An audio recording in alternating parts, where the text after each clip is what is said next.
Hello there. Welcome to my review of the Rockford Files Season 3, Episode 5, Drought at Indianhead River, written by Stephen J. Cannell and directed by Lawrence Downey.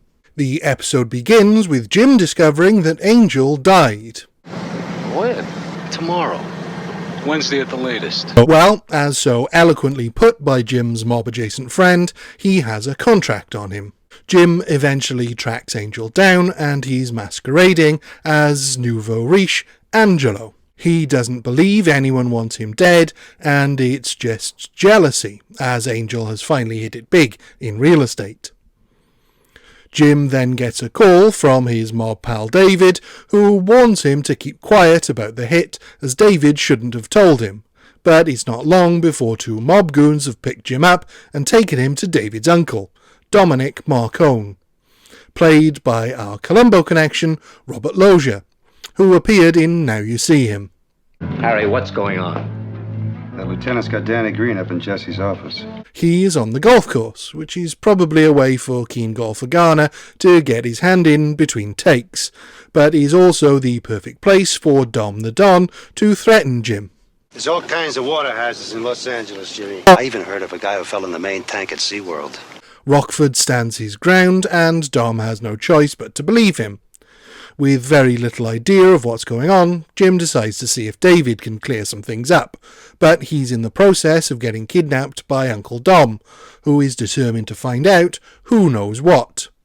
He reveals that Angel is a patsy for some sort of crooked deal, and they are planning to off him as part of that scam. He now suspects David blabbed to Jim. He wants David to do the hit, and David's never done a hit before. You do it, or you're going to lose everything.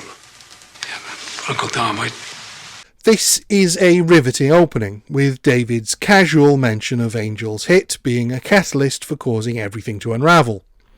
All the details are slowly drip-fed to us, and we learn everything piece by piece, building up the story as it goes.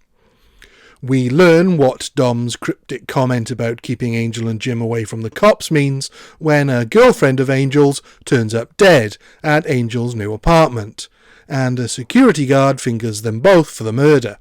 The door flew open, and Mr. Martin and a tall, dark-haired guy come running out. David turns up at Jim's trailer and says he has to kill Angel and Jim to prove himself. But he clearly doesn't have the stomach for it, as Jim is easily able to run him off, before taking off with Angel, not realising the cops are after them for murder. Well, here they got all their dough in the deal. They ain't got enough water to make lemonade. After Angel explains it, Jim still doesn't understand exactly how the scam works, as Angel has been given some worthless land, supposedly supplying water to a water-rich land development, but he's still making money from it.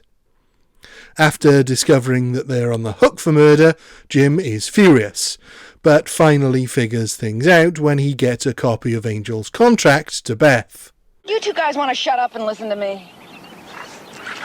Apparently, the scam is that they have given a whole bunch of assets to Angel, which they will then inherit back when he dies or when they kill him. Therefore, they'll be paying inheritance tax at 25% rather than income tax at 50%, earning them a cool $5 million. They pick Angel because he doesn't have any friends or family to ask any questions.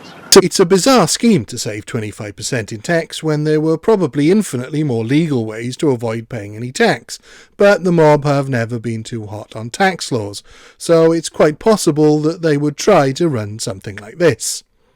These mobsters are clearly amateurs though, as Jim is easily able to spring a trap on them and has the pleasure of seeing Angel temporarily committed as part of the trap. These doctors go shuffling around rubbing their hands together talking German, and I'm an unstable personality. I'm not really crazy. Of course, I know. I'm the land baron of the Indianhead River. Really? Yeah. Look, would you mind coming with me? This is another episode unlike any other, that has no case or client and evolves from the careless talk of an associate of Jim's, Angel's inherent greed and stupidity, and Jim's desire to do right by his friends, as well as self-preservation. The mobster's scheme is just plausible enough to be believable. although it comes close to stretching that credulity, as it's unclear as to why they needed Angel at all for the real estate scam, and they could have done an inheritance tax scam where they could have just made someone up who never existed and killed them off rather than use a real person. They were already criminals committing all kinds of fraud. Why bother adding a third wheel? That being said, there's a lot of value to be had from Jim and Angel together for as much time as they are here, and it's always great to see a full episode with all 4 supporting actors. It's not the most memorable of episodes, and takes a long time to get to the fun of having Angel committed to save his life, only for that element of the plot not to last very long. I would say it's a mixed bag of an episode, with great performances, but not too much jeopardy.